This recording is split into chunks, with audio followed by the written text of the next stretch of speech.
Bitcoin is something that you've been interested in and supportive of. In fact, one can pay for a tour on Virgin Galactic up to the moon with Bitcoin. I think the Winklevoss twins have said that they would do exactly that. Do you think this is a currency that's really going to work eventually? Well, I think it is working, and there will be other currencies like it that may be even better. But in the meantime, there's a big industry around Bitcoin. You know, people have made fortunes out of Bitcoin. Some people have lost money out of Bitcoin. It's volatile. It's volatile. Yeah, but it is quite volatile. But you know, when in volatility, people can make money out of volatile situations. Why was it important for you to give it sort of that stamp of approval, that endorsement, by saying to the Winklevoss twins, yes, you can pay for the ride with Bitcoin? Because I'm not foolish. I mean, if people have got lots of Bitcoins and they want to go to space, I'd much rather they spent that money on our spaceship. Whether I keep it in Bitcoins is another matter. But I'd much rather they spent that money on a Virgin Galactic spaceship than on, you know, Elon will be sending people to space one day on Elon's spaceship. So we'll grab the money while it's there. The market economy will control its own interest rates.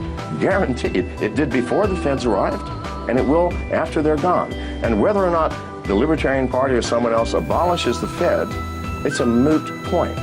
Because cryptocurrency is coming. I promise you. It may or may not be Bitcoin. It may be something else, but it is coming. It is like the Pandora's box that has been opened. You will never get that idea back in the box. And when it comes, the Fed will disappear.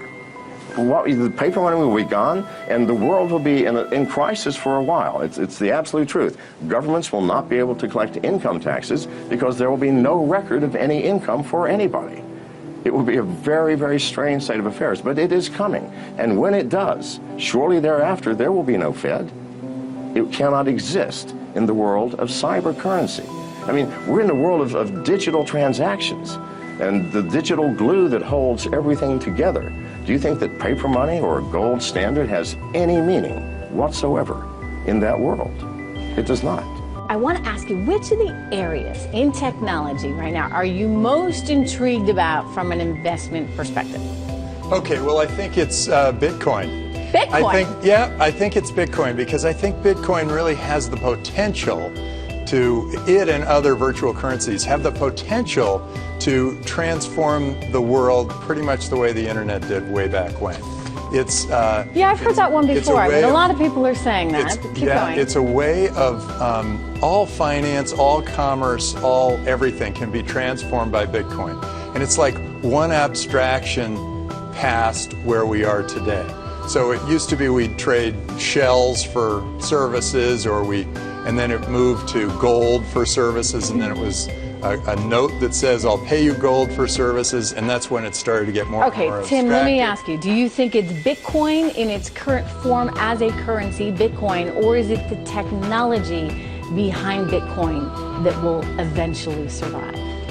Well, it turns out in any industry there's always some movement, and there's a possibility that there are other types of coins that become more prevalent. But most of the entrepreneurs, most of the Boost companies, my son's Boost incubator, most of those companies are all building their infrastructure around Bitcoin. The need to move money from place to place, the cost of doing so, the overhead, as you put it, makes me think, believe it or not, of Bitcoin, because some people have said, hey, Bitcoin is the answer to those problems. Are you a believer? Well, Bitcoin is exciting because it shows how cheap it can be. Bitcoin is better than currency in that you don't have to be physically in the same place. And, of course, for large transactions, currency can get pretty inconvenient.